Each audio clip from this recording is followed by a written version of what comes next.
Assalamualaikum warahmatullahi wabarakatuh. Kaum muslimin dan kaum muslimat pendengar Radio Insani 88 FM di Purbalingga, Purwokerto, Banyumas, Kebumen, Cilacap, Kroya, Wonosobo dan sekitarnya. Pendengar Radio Telaga Dakwah yang ada di Biren Aceh, pemirsa Yufi TV dan juga segenap pemirsa Insan TV dimanapun Anda berada. Alhamdulillah pada kesempatan yang berbahagia ini kita dapat kembali bertemu untuk mempelajari agama Allah Subhanahu wa Ta'ala. Yang seperti biasa pada Jumat pagi ini kita akan kembali belajar bersama beliau Ustadz Abdul Zain MA Hafidhahullah Ta'ala. Pada kesempatan pagi hari ini kita akan melanjutkan pembahasan pekan yang lalu, yaitu belajar sholat bagian 2, di mana insya Allah pada pagi ini kita akan membahas bab niat. Baik saudaraku seiman, kaum muslimin dan kaum muslimat, untuk Anda pendengar Radio Insani, kami nanti mengundang Anda semua untuk bersoal jawab dengan beliau melalui pesan singkat yang bisa Anda kirimkan ke nomor 085 600 100 880. Dan untuk Anda segenap pemirsa Insan TV, Anda dapat mengajukan pertanyaan melalui pesan singkat ke nomor yang tertera di layar televisi Anda. Baik, untuk menyingkat waktu, segera saja kita mulai kajian pada kesempatan pagi hari ini. Kepada Ustadz kami persilahkan. Terima kasih. Bismillahirrahmanirrahim. Assalamualaikum warahmatullahi wabarakatuh. Alhamdulillahi wa kafa, wassalatu wassalamu ala nabiyyihil mustafa wa ala alihi wa sahbihi wa man iktafa, amma ba'd. Jamaah salat atau jamaah sekalian yang kami hormati, para pendengar Radio Insani 88 FM di Purbalingga dan sekitarnya, dan juga para pemirsa Insan TV dimanapun Anda berada, juga para pemirsa Yufi TV yang semoga senantiasa diberkahi oleh Allah Azza wa Jalla. Pagi hari ini kita akan melanjutkan pembahasan tentang belajar salat yang berkaitan dengan masalah niat. Kemarin kita sudah membahas tentang menghadap kiblat, bahwa seorang manakala dia menghadap kepada Allah Azza wa Jalla untuk melakukan salat, maka diwajibkan atas dia, apalagi di salat fardu, untuk menghadap ke arah kiblat. Setelah seorang hamba menghadap ke arah kiblat, maka selanjutnya yang perlu diperhatikan dan harus dilakukan adalah berusaha untuk menghadirkan niat. Dan ini adalah merupakan salah satu syarat sahnya salat. Innamal a'malu binniyat, kata Nabi SAW, amalan itu tergantung niatnya. Jadi seorang akan mendapatkan pahala atau tidak adalah tergantung niatnya. Maka para ulama kita menjelaskan bahwa yang namanya ibadah apapun juga, terutama ibadah-ibadah yang seperti sholat, puasa, haji, dan semisalnya, itu harus dihadirkan di dalam ibadah tersebut niat, agar ibadah itu berpahala. Andaikan ada seorang hamba yang tidak berniat sebelum puasanya atau sebelum sholatnya, maka ibadahnya kemungkinan besar tidak akan diterima oleh Allah Azza wa Jalla, alias percuma dari ibadahnya. Maka harus kita perhatikan dengan baik pembahasan masalah niat ini, agar sholat kita mendapatkan peluang besar untuk diterima oleh Allah Azza wa Jalla. Masalah niat, kita awali dengan apa itu niat. Apa itu niat? Niat secara bahasa, orang Arab menggunakan kata niat untuk arti sengaja. Untuk arti sengaja. Jadi seseorang sengaja untuk melakukan sesuatu. Adapun secara istilah, tidak ditemukan definisi khusus tentang niat ini, melainkan diambil dari maknanya secara bahasa. Jadi antara makna bahasa dengan makna istilah dari niat itu tidak jauh berbeda, bahkan mungkin cenderung mirip. Maka kita dapatkan semisal Imam Nawawi rahimahullah, beliau mendefinisikan niat dengan kata beliau bermaksud untuk melakukan sesuatu dan bertekad bulat untuk mengerjakannya. Bermaksud untuk melakukan sesuatu dan bertekad bulat untuk mengerjakannya. Jadi niat adalah maksud, keinginan, tekad untuk melakukan sesuatu. Itu yang disampaikan oleh Imam An-Nawawi rahimahullah. Imam Al-Qarafi menegaskan, kata beliau, niat adalah maksud yang terdapat di dalam hati untuk melakukan sesuatu yang ingin dilakukan. Jadi, dan masih ada definisi dari Imam Al-Khattabi dan yang lain-lainnya, bahwa niat itu kalau dilihat dari definisinya adalah bertempat di dalam hati. Karena yang namanya seorang bermaksud melakukan sesuatu, seseorang bertekad untuk melakukan sesuatu, seorang ingin untuk melakukan sesuatu, yang namanya ingin, tekad, kemudian juga maksud, itu semuanya adalah sesuatu yang ada di dalam hati. Ini adalah definisi dari niat. Jadi niat maksudnya adalah bermaksud untuk melakukan sesuatu dan bertekad bulat untuk mengerjakannya. Itu yang dimaksud dengan niat sebagaimana didefinisikan oleh Imam An-Nawawi rahimahullah ta'ala. Apa sih fungsinya niat? Jadi untuk apa seorang berniat? Kata Imam Ibn Rajab Al-Hambali rahimahullah bahwa niat itu memiliki dua maksud. Tujuan dari niat itu ada dua. Yang pertama adalah untuk membedakan antara satu ibadah dengan ibadah yang lainnya. Yang pertama adalah untuk membedakan antara satu ibadah dengan ibadah yang lainnya, atau membedakan ibadah dengan adat kebiasaan. Saya ulangi, yang pertama, fungsi dari niat adalah untuk membedakan antara satu ibadah dengan ibadah yang lainnya, atau membedakan ibadah dengan adat istiadat. Ini yang pertama. Fungsi yang kedua adalah untuk membedakan tujuan seseorang beramal. Untuk membedakan tujuan seseorang beramal. Ini secara global. Saya ulangi, fungsi niat yang pertama adalah untuk membedakan antara satu ibadah dengan ibadah yang lainnya, atau untuk membedakan suatu ibadah dengan adat kebiasaan. Ini yang pertama. Yang kedua, fungsi dari niat adalah untuk membedakan tujuan seseorang beramal. Untuk membedakan tujuan seseorang beramal. Baik, itu secara global. Sekarang rinciannya. Yang pertama tadi adalah untuk membedakan antara satu ibadah dengan ibadah yang lainnya. Bahwa beberapa ibadah di dalam agama kita, tata caranya secara lahiriah itu mirip. Tata caranya secara lahiriah itu mirip. Misalnya, antara sholat zuhur dengan asar. Sholat zuhur dengan asar jelas berbeda. Ini buat zuhur, ini buat asar. Atau juga zuhur, asar, isya. Ini berbeda. Antara zuhur sama asar sama isya itu berbeda. Akan tetapi, secara lahiriah, gerakannya, bacaannya itu sama. Secara lahiriah, gerakannya, bacaannya sama. Antara sholat zuhur dan sholat asar, sholat isya, semuanya 4 rakaat. Di tengah-tengahnya ada sujud tahiyat, di tengah-tengahnya ada duduk tahiyat awal. Kemudian juga di rakaat pertama ada suratan, ada Fatihah, ada suratan. Rakaat kedua juga demikian. Rakaat ketiga dan keempat cuma ada Fatihah saja. Rukuknya sama, sujudnya sama. Secara lahiriah sama antara zuhur sama asar sama isya. Begitu pula sholat subuh. Secara lahiriah sholat subuh sama qobliyah subuh sama secara lahiriah. Secara penampilan luarnya, kulitnya sama. Dalam tanda kutip, sama. Jadi antara subuh dengan qobliyah subuh, gerakannya sama, bacaannya mungkin juga sama, kemudian zikir-zikir wirid-wiridnya di dalam sholatnya, rukuknya, sujudnya sama. Yang untuk membedakan, sesuatu yang digunakan untuk membedakan antara ibadah-ibadah yang mirip tadi secara lahiriahnya adalah niat. Adalah niat. Sehingga kalau misalnya ada orang sholat zuhur, ya, di waktu zuhur, dia berniat untuk melakukan sholat zuhur, bukan untuk melakukan sholat isya. Walaupun bentuknya sama kayak sholat isya.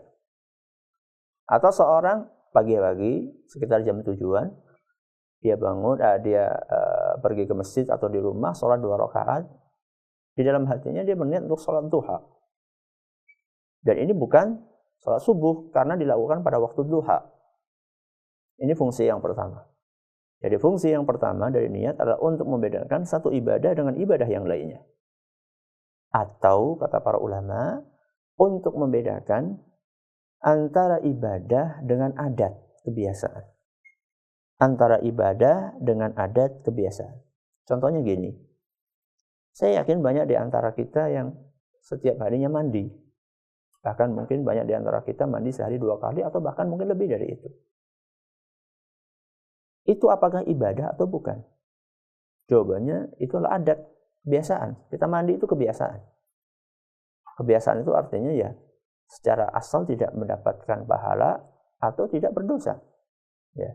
Orang mandi biasa aja, nggak dapat pahala juga, nggak dosa juga. Secara asal seperti itu. Akan tetapi di dalam agama kita ada mandi namanya mandi untuk menghilangkan hadas besar. Misalnya orang junub, atau orang selesai haid, atau orang selesai nifas. Ini diwajibkan di dalam agama kita untuk mandi. Nah, mandi itu adalah ibadah. Mandi untuk membersihkan hadas besar yang tadi disebutkan, entah karena junub, entah karena haid, entah karena nifas. Nah, mandi karena hal-hal ini yang saya sebutkan ini sebuah ibadah. Terus membedakannya gimana Ustaz? Antara mandi biasa sama mandi ibadah. Antara mandi kebiasaan sama mandi ibadah. Membedakannya bagaimana Ustaz? Niat. Membedakannya adalah niat. Makanya seseorang yang akan mandi besar, dia harus niat. Beda sama orang mandi biasa, nggak perlu niat. Orang mau mandi pagi, mau berangkat kantor, atau sore hari, mau maghriban mandi, nggak perlu niat dia, karena mandinya mandi biasa. Tapi kalau misalnya dia mandinya, niatnya adalah untuk menghilangkan hadas besar, karena junub atau karena yang lain-lainnya, maka dia harus pakai niat. Inilah fungsi niat. Fungsi niat yang pertama, untuk membedakan satu ibadah dengan ibadah yang lainnya, atau untuk membedakan ibadah dengan adat kebiasaan. Adapun fungsi yang kedua dari niat adalah untuk membedakan tujuan seseorang dalam beramal. Jadi ketika seorang beramal, pasti ada tujuannya. Tujuannya untuk apa? Nah, dari tujuan itu nanti seorang hamba akan mendapatkan pahala atau tidak. Gampangnya kalau seorang dari sholatnya itu tujuannya untuk mengharap ridha Allah Azza wa Jalla alias ikhlas, maka dia akan mendapatkan pahala. Sebaliknya kalau misalnya ada orang beramal, tujuannya bukan untuk mendapatkan ridha Allah Subhanahu wa Ta'ala, tapi maksudnya adalah untuk mendapatkan pujian dari manusia, maka ini tidak akan mendapatkan pahala. Tidak akan mendapatkan pahala.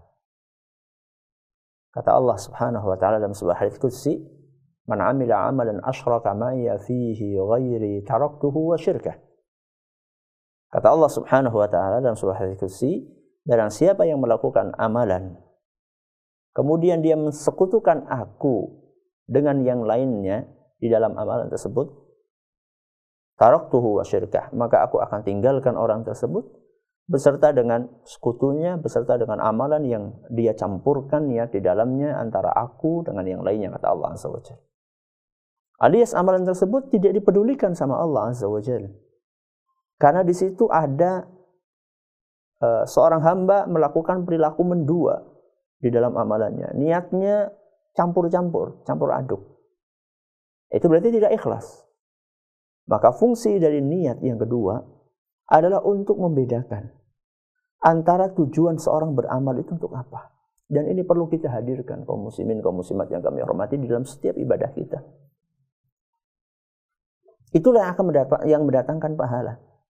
Jadi manakala seorang hamba pergi ke masjid, berjalan dari rumahnya ke masjid, itu bukan hanya sekedar melakukan rutinitas belaka. Bukan sekedar melakukan rutinitas belaka. Akan tetapi seorang hamba, manakala dia melakukan salat, dia semata-mata untuk mengharapkan ridha dari Allah Azza wa Jalla, dan ini perlu kita hadirkan di dalam hati kita. Manakala kita akan ke masjid, Kemudian manakala kita akan melakukan hal yang lainnya, ibadah-ibadah yang lainnya, manakala kita akan puasa, kita harus selalu hadirkan keikhlasan tersebut di dalam hati kita. Salah satu yang membuat kenapa kok ibadah kita kurang berkualitas, atau bahkan seringkali tidak berkualitas, sholat kita mungkin ngelayap kemana-mana. Salah satu yang menyebabkan hal tersebut adalah karena kita kurang menghadirkan niat ikhlas kita sebelum beribadah. Entah itu sholat, entah itu puasa, entah itu zakat, dan yang lainnya. Maka hati-hatilah kaum muslimin dan kaum muslimat yang kami hormati, bahwa menghadirkan niat di dalam hati, terlebih sebelum melakukan ibadah-ibadah yang mulia seperti sholat dan yang semisalnya, itu adalah merupakan salah satu hal yang harus diperhatikan dengan baik oleh kita semuanya. Agar apa? Agar ibadah kita diterima oleh Allah Azza wa Jalla. Untuk apa kita capek-capek beribadah seandainya kemudian tidak diterima oleh Allah Tabaraka wa Ta'ala? Ini adalah hal yang perlu diperhatikan.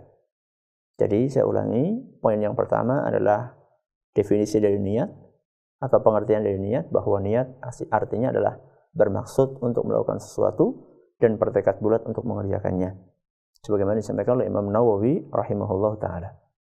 Kemudian fungsi dari niat menurut Imam Ibn Rajab Al-Hambali rahimahullah adalah bahwa yang pertama untuk membedakan antara satu ibadah dengan ibadah yang lainnya, atau membedakan antara ibadah dengan adat kebiasaan.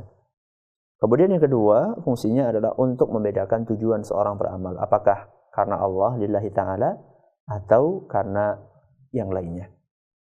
Setelah kita membahas dua poin tersebut, maka pembahasan selanjutnya adalah bagaimana cara berniat. Bagaimana cara berniat. Definisi yang tadi sudah saya bawakan di atas menjelaskan kepada kita bahwasanya niat itu tempatnya di dalam hati. Niat itu tempatnya di dalam hati. Maksud, bermaksud, ya, kata bermaksud, berkeinginan, bertekad, itulah sesuatu yang ada dalam hati. Terus bagaimana Ustadz kita meniatkan ibadah kita itu? Alhamdulillah agama kita ini mudah. Alhamdulillah agama kita ini mudah. Inna hadzal dina yusrun. Kata Nabi SAW, sesungguhnya agama ini mudah. Allah dalam Al-Quran berfirman, yuridullahu bikumul yusra wa la yuridu bikumul usra. Allah subhanahu wa ta'ala menginginkan kemudahan buat kalian, dan Allah tidak menginginkan kesulitan bagi kalian. Jadi yang namanya agama kita itu adalah agama yang mudah. Niat dimudahkan oleh Allah Azza wa Jalla. Bagaimana Ustaz? Cukup di dalam hati kita menghadirkan keinginan untuk menjalankan sholat yang akan kita lakukan saat itu. Apakah itu sholat duhur? Apakah itu sholat asar? Apakah itu sholat maghrib? Jadi manakala dalam hati kita sudah ada keinginan untuk melakukan ibadah tertentu, entah itu sholat duhur, entah itu sholat asar, entah sholat isya, atau sholat-sholat yang lainnya, maka kita sudah dianggap berniat. Kita sudah dianggap berniat. Jadi misalnya Anda siang-siang wudu, ya, wudu dari rumah, kemudian berangkat ke masjid. Berangkat ke masjid sekitar jam 12 kurang 10 atau jam 12 kurang 5. Alhamdulillah. Ya, subhanallahi.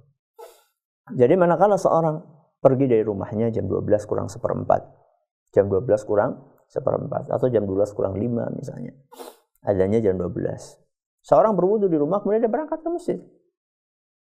Siang-siang kayak gitu. Ya pastilah di dalam hatinya sudah ada keinginan saya ke masjid untuk melakukan sholat zuhur. Ya itulah niat. Itulah niat. Saya yakin tidak ada di antara kita yang pergi ke masjid siang bolong kayak gitu niatnya untuk sholat isya, saya yakin tidak ada. Walaupun bentuk sholatnya sama persis. Ya, walaupun bentuk sholatnya sama persis antara zuhur sama asar.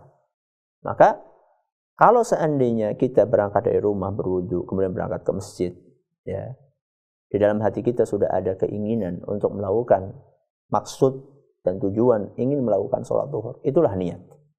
Itulah niat.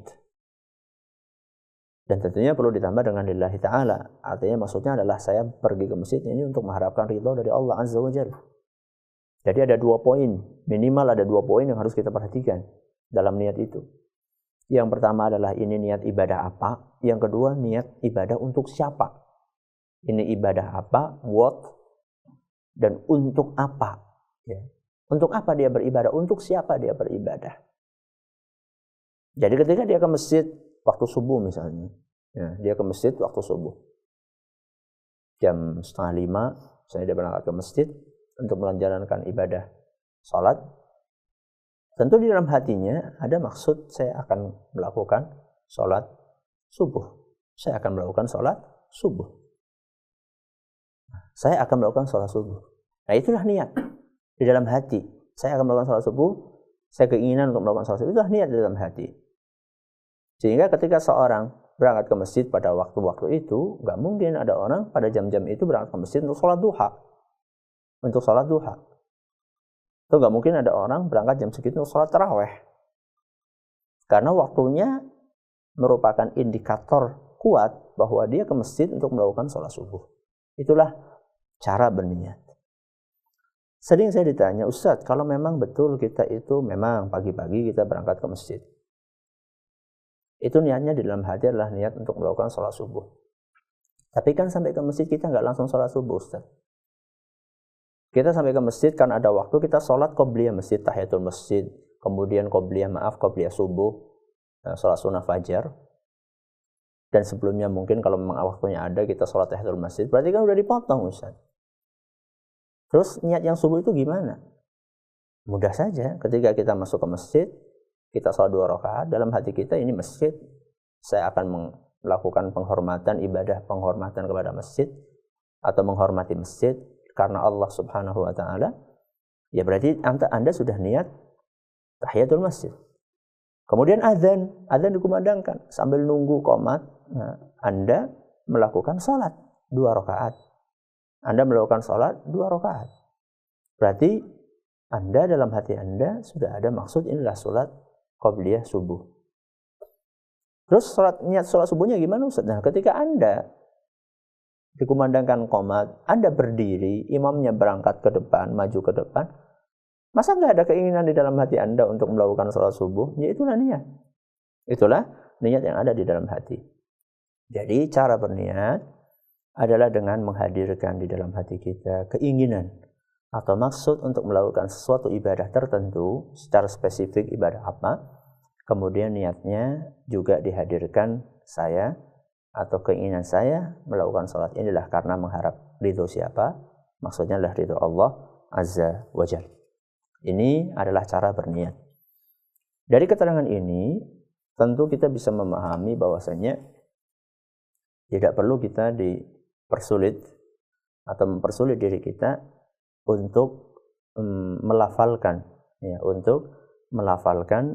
niat tersebut di lisan kita.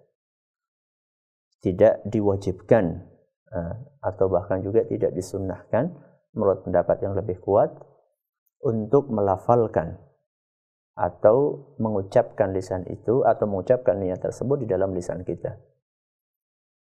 Andaikan itu adalah sebuah tuntunan kebaikan, niscaya sudah dipraktikkan oleh Nabi kita Muhammad sallallahu alaihi wasallam.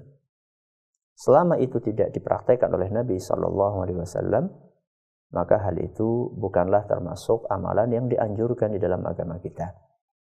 Makanya kalau kita cermati hadis-hadis yang menjelaskan tentang masalah salat Nabi SAW dari A sampai Z, belum pernah kita temukan di dalam hadis-hadis tersebut, baik itu hadis yang sahih ataupun hadis yang dhaif, belum pernah kita temukan dalam hadis-hadis tersebut praktek dari Nabi SAW yang mengeraskan niat atau melafalkan niat di lisannya.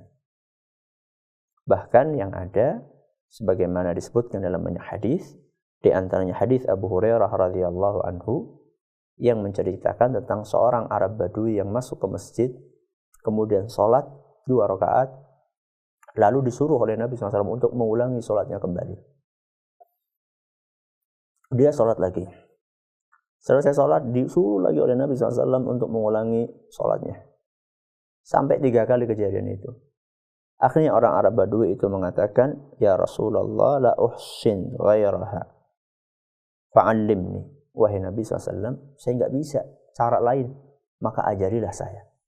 Jadi orang Arab Badui ini minta kepada Nabi SAW supaya diajari cara sholat. Jadi ini momennya adalah momen pembelajaran, pendidikan. Jadi nggak mungkin Nabi SAW ketika mengajarkan sesuatu yang diminta, kemudian ada yang beliau tidak jelaskan. Ada yang beliau sembunyikan, itu nggak mungkin. Karena saat itu, orang Arab Badui itu mengatakan kepada Nabi, alimni ya Rasulullah. Wahai Rasul, ajarkan kepadaku cara sholat. Ajarkan kepadaku cara sholat. Jadi orang Arab Badui ini mengatakan kepada Nabi SAW, minta diajari sholat. Kalau sudah minta diajari sholat, berarti Nabi SAW akan berusaha menjelaskan sholat itu sedetil-detilnya. Termasuk masalah niat. Ya, termasuk masalah niat. Karena niat adalah rukun atau niat adalah syarat sahnya sholat. Jadi nggak mungkin kalau memang itu diajarkan, kalau memang itu dituntunkan dalam agama kita, nggak mungkin Nabi SAW diam kemudian tidak disampaikan.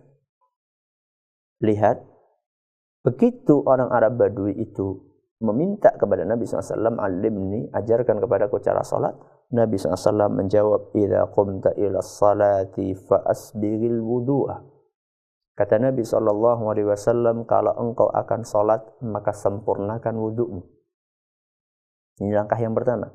Kalau misalnya engkau akan sholat, sempurnakanlah wudu'mu. Dan ini sudah kita bahas. Kemudian setelah menyempurnakan wudu, kata Nabi apa? Tsumma istaqbilil qiblah. Kemudian menghadaplah ke kiblat. Kalau sudah sempurna wudu kamu, menghadaplah ke kiblat. Kemudian setelah menghadap kiblat, kata Nabi apa? Fakabbir. Fakabbir.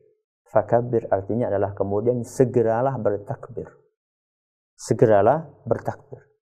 Jadi di sini Nabi kita Muhammad SAW memerintahkan atau mengajarkan kepada orang Arab Badui itu, dan inilah merupakan ilmu yang diajarkan oleh Nabi SAW untuk seluruh umatnya, bukan hanya khusus untuk orang Arab Badui tersebut. Nabi SAW mengajarkan kalau ente sudah selesai, kalau kamu sudah selesai berwudu dan wudu kamu sudah sempurna, kemudian engkau sudah menghadap ke kiblat, maka segeralah bertakbir. Jadi di sini Nabi SAW setelah menyebutkan masalah kiblat, langsung Nabi SAW menyatakan supaya bertakbir. Tidak ada sebuah amalan yang dicontohkan dan diajarkan oleh Nabi SAW antara menghadap ke arah kiblat dengan dengan bertakbir. Kalau seandainya ada ungkapan-ungkapan yang perlu diucapkan sebelum takbir, niscaya sudah diajarkan oleh Nabi SAW. Gak mungkin Nabi SAW menyembunyikan sebuah ilmu, itu gak mungkin. Apalagi itu adalah kaitannya dengan syarat sah sholat. Nabi SAW cuma mengatakan, idza istaqbaltal qiblata fakabbir. Kalau engkau sudah menghadap ke arah kiblat, maka segeralah bertakbir. Jadi ini memberikan keterangan yang sangat jelas kepada kita bahwa sebenarnya sebelum sholat itu tidak ada bacaan-bacaan khusus. Entah itu melafalkan niat atau isti'adzah, mengucapkan a'udzubillahi minasyaitonirrajim, atau mengucapkan basmalah, atau membaca surat An-Nas, atau membaca bacaan yang lainnya. Andaikan itu adalah sebuah tuntunan, niscaya Nabi SAW sudah mengajarkannya kepada kita. Selama Nabi SAW tidak mengajarkan hal itu kepada kita, maka yakinlah bahwa hal itu bukanlah termasuk tuntunan dari Nabi kita Muhammad sallallahu alaihi wasallam. Sampai di sini kajian kita Embun Pagi. Mari kita dengarkan beberapa pertanyaan yang masuk. Silakan. Baik, demikian kaum muslimin dan kaum muslimat, telah kita simak bersama sesi materi kajian terkait dengan belajar sholat bagian 2, yaitu bab niat yang telah disampaikan oleh beliau Ustadz Abdul Uzan MA Hafidhahullah Ta'ala. Selanjutnya kami mengundang Anda semua untuk bersoal jawab Dan kami harapkan pertanyaan yang Anda ajukan bersesuaian dengan tema kajian pada kesempatan pagi hari ini. Untuk Anda, segenap pendengar Radio Insani dimanapun Anda berada, Anda dapat mengajukan pertanyaan melalui pesan singkat ke nomor 085 600 100 880. Dan untuk Anda, segenap pemirsa Insan TV, Anda dapat mengajukan pertanyaan melalui pesan singkat ke nomor yang tertera di layar televisi Anda. Baik, pertanyaan pertama datang dari Saudari Siti yang ada di Pekanbaru. Assalamualaikum Ustadz. Saya mau bertanya, setelah belajar sunnah, ternyata sholat saya ada kesalahan-kesalahan. Sholat yang telah saya lakukan selama ini ada kesalahan-kesalahan. Bagaimana dengan sholat saya yang sholat saya tersebut Ustadz, yang sebelum saya mengenal sunnah, ternyata banyak kesalahan. Itu status sholatnya itu bagaimana Ustadz? Silakan. Alhamdulillahirabbil wassalatu wassalamu ala nabiyyina Muhammadin wa ala alihi washabbihi ajmain. Untuk Saudari Siti yang ada di Pekanbaru,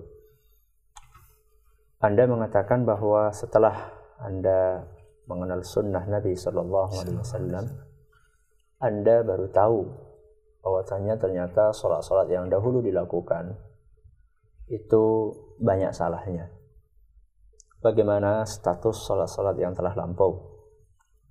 Pertama, saya katakan bersyukurlah kepada Allah Azza wa Jalla. Pertama, bersyukurlah kepada Allah Subhanahu wa Ta'ala yang telah mengaruniakan kepada Anda dan kita semua hidayah untuk mengenal sunnah Nabi Sallallahu Alaihi Wasallam. Karena begitu banyak manusia-manusia yang belum mendapatkan izin dari Allah untuk mengenal sunnah Nabi Sallallahu Alaihi Wasallam. Maka yang pertama kali harus kita camkan, yang pertama kali harus kita masukkan ke dalam hati kita adalah perasaan syukur kepada Allah Azza wa Jalla. Alhamdulillah, kita diberi oleh Allah karunia bisa mengenal sunnah atau sunnah Nabi SAW. Yang kedua, sesuatu yang telah lampau dan itu terjadi karena ketidaktahuan kita, maka kita berharap semoga Allah Subhanahu wa Ta'ala berkenan untuk mengampuninya. Allah Subhanahu wa Ta'ala berfirman menjelaskan tentang doanya kaum mukminin. Kaum mukminin berdoa, Rabbana la tu'akhidna in nasina aw akhtana. Ya Allah, janganlah Engkau hukum kami andaikan kami lupa atau kami keliru. Andaikan kami lupa atau kami keliru. Ini doanya kaum mukminin, kemudian dijawab oleh Allah Subhanahu wa Ta'ala di dalam beberapa hadis bahwa Allah telah mengabulkan permohonan doa tersebut. Jadi orang yang melakukan sesuatu karena ketidaktahuannya, maka dengan izin dan kasih sayang dari Allah, insya Allah hal tersebut akan diampuni oleh Allah Azza wa Jalla, dan kita berusaha untuk memperbaiki ibadah kita di masa yang mendatang. Silakan. Baik, demikian Saudari Siti jawaban yang telah disampaikan oleh Ustadz Abdul Zain. Pertanyaan selanjutnya ini mungkin perlu diperjelas Ustadz ya, karena terkait dengan masalah niat tadi. Dari pertanyaan datang dari Saudara Seno Naryono yang ada di Merebet, Purbalingga. Assalamualaikum Ustadz. Apakah niat yang mengucapkan lafaz, jadi walaupun mungkin di dalam hati, tapi apakah niat itu perlu dilafatkan tapi di dalam hati gitu Ustadz? Kemudian apakah lafaz-lafaz yang selama ini kita kenal itu ada tuntunannya atau tidak Ustadz? Untuk Saudara Seno yang ada di Merebet, Purbalingga, bahwa yang namanya niat, seperti yang saya katakan tadi, adalah maksud dan tujuan untuk melakukan sesuatu, keinginan untuk melakukan sesuatu. Yang namanya keinginan itu tidak perlu untuk dilafatkan walaupun di dalam hati. Tidak perlu untuk dilafatkan walaupun di dalam hati. Jadi manakala seorang berniat di dalam hatinya, itu sudah cukup. Gak perlu dia itu menyebutkan bahwasanya saya akan sholat zuhur 4 rakaat, kemudian sebagai makmum, sebagai imam lillahi ta'ala. Nah, yang penting adalah ada keinginan dalam hati untuk melakukan ibadah tersebut, dan itu insya Allah sudah cukup. Sebagaimana dicontohkan oleh Nabi kita Muhammad SAW dan juga para sahabatnya. Fa inna khairal hadi hadi Muhammadin sallallahu alaihi wasallam. Sebaik-baik petunjuk adalah petunjuknya Nabi kita Muhammad sallallahu alaihi wasallam. Sebaik-baik tuntunan adalah tuntunan Nabi kita Muhammad sallallahu alaihi wasallam. Jadi tidak perlu melafatkan, di dalam hati pun juga tidak perlu. Apalagi di dalam lisan. apalagi di dalam lisan kita. Maka begitu Anda salat, praktekkan seperti apa yang diajarkan oleh Nabi SAW. Idza thumma istaqbilal qiblata fakabbir. Kemudian menghadaplah ke kiblat dan segeralah untuk bertakbir. Jadi itulah yang diajarkan oleh Nabi kita Muhammad sallallahu alaihi wasallam.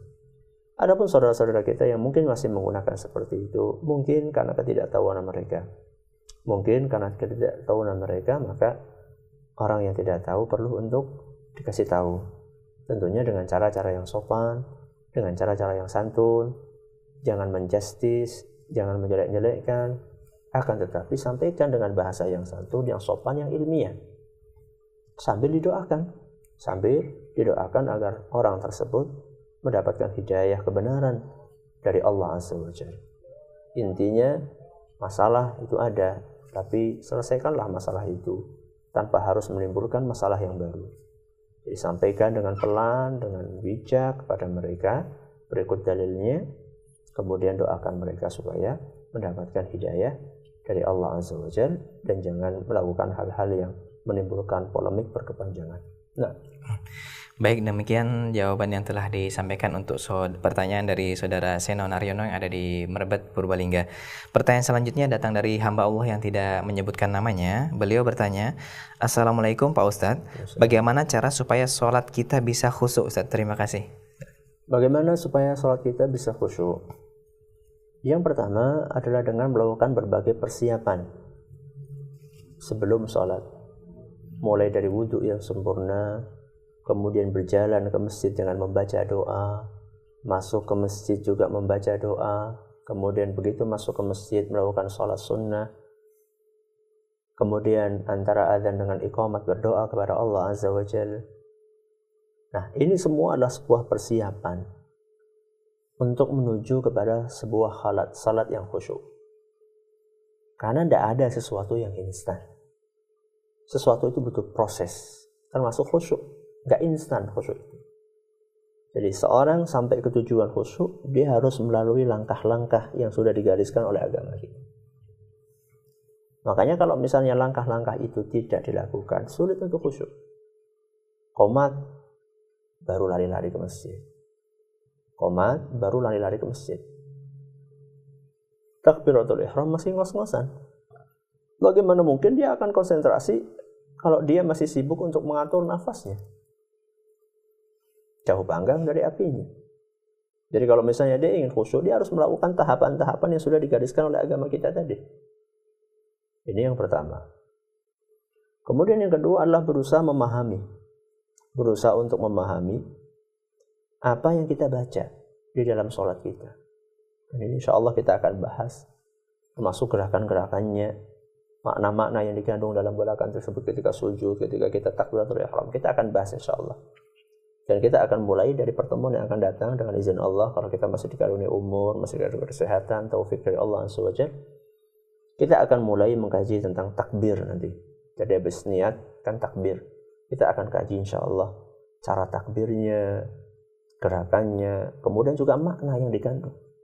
Nah, makna-makna ini yang kadang-kadang kita suka abaikan. Padahal subhanallah, kalau kita memahami makna apa yang kita baca, itu luar biasa, akan sangat membantu kita untuk khusyuk di dalam sholat kita. Maka perhatikan baik-baik, ini yang kedua. Kemudian yang ketiga, yang diajarkan Nabi SAW adalah berusaha untuk menghadirkan bahwasanya niat sholat kita ini adalah sholat yang terakhir kita sebelum menghadap kepada Allah Azza wa Jalla. Jadi menghadirkan bahwa inilah sholat terakhir kita sebelum menghadap kepada Allah, seakan-akan demikian.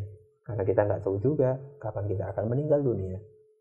Maka sangat mungkin ini sholat terakhir kita, sehingga kita berusaha untuk khusyuk semaksimal mungkin sebagai bekal kita untuk menghadap kepada Allah Tabaraka wa Ta'ala. Wallahu ta'ala a'lam wa a'lam. Baik, terima kasih atas jawabannya. Pertanyaan selanjutnya akan kita bacakan dari hamba Allah. Ini seorang ibu ya tampaknya, bertanya seputar haid Ustadz. Assalamualaikum Pak Ustadz, saya mau bertanya, saya berumur 51 tahun. Haid saya sudah 3 minggu ini masih keluar dan banyak. Apakah sah puasa dan sholat saya? Terima kasih Ustadz, silakan. Wanita bisa membedakan. Wanita bisa membedakan apakah itu darah haid atau darah istihadah. Apakah itu darah haid atau darah istihadah? Kalau seorang datang haid atau datang bulan, tentu dia tidak boleh puasa dan tidak boleh sholat. Tapi kalau yang keluar itu bukan darah haid, namun yang keluar itu adalah darah istihadah. Istihadah itu adalah darah karena penyakit atau darah rusak atau darah apa. Itu kalau maksudnya darah istihadah, maka saat itu dia boleh untuk sholat, akan tetapi tetap menjaga kemaluannya supaya tidak darahnya mengalir ke tempat sholatnya, dan berwudu setiap akan sholat, ya, setiap akan sholat seperti yang lainnya. Dan juga masih boleh berpuasa kalau keluarnya adalah istihadah. Wanita bisa membedakan antara ini istihadah atau haid. Di antara cara membedakannya adalah dengan melihat tekstur atau kontur atau bentuk darahnya. Kalau darah haid itu cenderung kental darahnya, cenderung kental, warnanya gelap, kemudian baunya busuk, ya. Jadi darah itu kental, kemudian warnanya cenderung gelap, dan baunya busuk. Ini darah haid. Kalau istihadah, itu darahnya cenderung lebih encer, kemudian warnanya lebih cerah, dan yang ketiga baunya bukan wangi, yang nggak ada darah wangi. Baunya itu adalah anyir darah biasa, amis darah biasa. Kalau haid itu lebih busuk dibandingkan darah biasa. Nah, sekarang tinggal Anda perhatikan apakah itu adalah darah yang jenis pertama. Kalau pertama berarti haid, Anda tidak boleh puasa. Kalau memang itu adalah jenis yang kedua, maka Anda sedang mengalami istihadah dan Anda masih boleh berpuasa. Wallahu ta'ala a'lam. Baik, ya, satu pertanyaan terakhir akan kita bacakan. Datang dari hamba Allah. Assalamualaikum Ustadz. Apa hukum bagi orang yang sholatnya selalu bolong-bolong, terutama di bulan Ramadan? Silakan Ustaz. Bagaimana dengan orang yang sholatnya selalu bolong-bolong walaupun di bulan Ramadan? Dia sedang menghadapi sebuah kasus yang sangat besar. Manakala dia melakukan puasa tapi dia tidak sholat, atau puasanya atau sholatnya masih bolong-bolong. Karena sesungguhnya ibadah sholat itu jauh lebih besar dibandingkan ibadah puasa. Makanya Nabi SAW mengatakan al-ahdul ladzi bainana wa bainahumus shalah faman tarakaha faqad kafar.